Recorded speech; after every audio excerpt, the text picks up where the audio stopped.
Okay, so I've got Coach Creon with me after a very impressive 83-66 win over the Milton Keynes Lions. Coach, do you want to talk us through the game?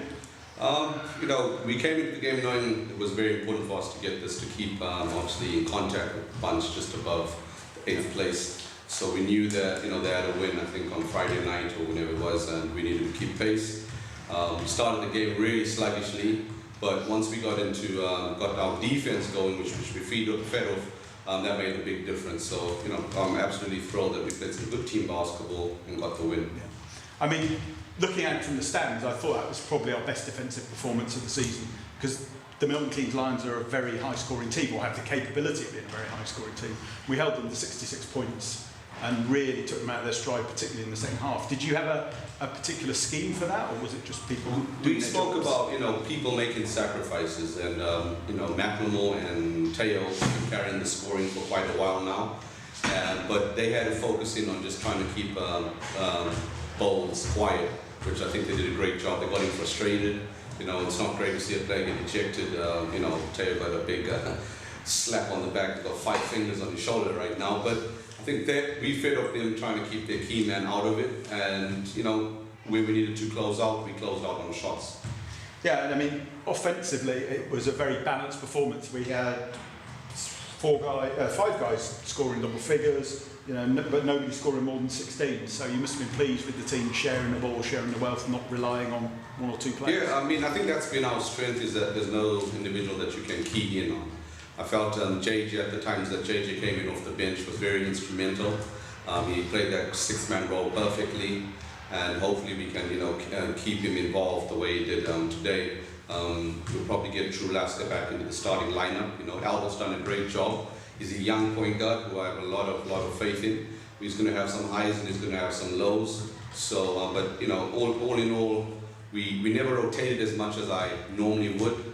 And I think that helps sometimes, because we are deep, but you don't want to be just changing for the sake of giving people a run. And so what's the thinking behind starting with Albert? Because obviously he was starting while Drew was out. Has it just been a case of letting Drew work his way back in? Yeah, it's exactly that. Albert did a great job. Drew, you earn your minutes and you earn your start at practice, working hard, going through the plays. Drew had a bad, knock in his knee from the one game, and also a tight hamstring. So I don't want to throw him in too soon. Hopefully he can get a good week of training, and he'll be in the starting lineup. And then Andrew will have Albert resort back to just giving him a little blow here and there.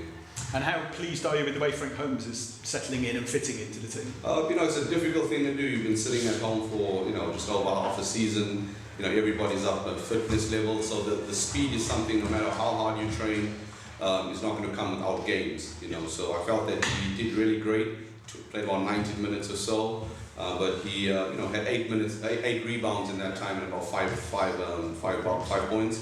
So I think there's a lot more to come from him, and I think we've got good balance down low with him and Sean. Yeah, and again that was a good rebounding performance. We out-rebounded them 46-33, which is a pleasant thing from a Heat fan point of view, given our struggles in the past. Yeah, I think obviously coming off the Plymouth game, we were totally pounded on the backboards. We spoke about it at halftime, because I think they were still leading the battle at halftime or so, but they were without a great rebound in Northern, but we played a lot of games with good players sidelined.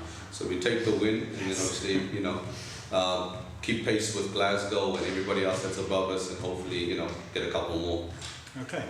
So looking to the season as a whole, we've obviously done very well in 2012. We're 4-1 now, with a couple of wins on the road, 2 wins at home, and since getting that first win at Mersey, we're 6-2. So you feel everything's coming together?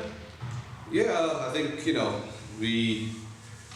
lost a lot of close games. We're missing certain players, and it's a competitive league. So I'm really we said that at the turn of the year. We just it's a new focus, new look.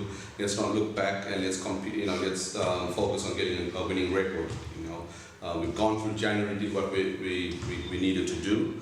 I keep my fingers crossed that Faf Noy gets Coach of the Month for January, so that I don't get that accolade, because last time I got Coach of the Month, it was a terrible month after that. So very superstitious, and I don't need that. Yeah. And I mean, you must be pleased. It's said before about losing close games. I mean, we won 2 really close games on the road. The overtime win at Chester, the last second win at Sheffield. So you've got to be pleased with the team's composure and ability to close out games. Yes, I think, the big part of that is obviously having somebody like Drew Lasker, very cool under pressure, doesn't panic, who's been in the league for a while, knows what to do. So when you got somebody at the point that is calm, and it kind of like goes off on everybody else on the team. So, he's contributed to that. But, that was one of our big problems, not being able to win close games. And now that we've figured it out, we have a lot more confidence going down the line. Okay.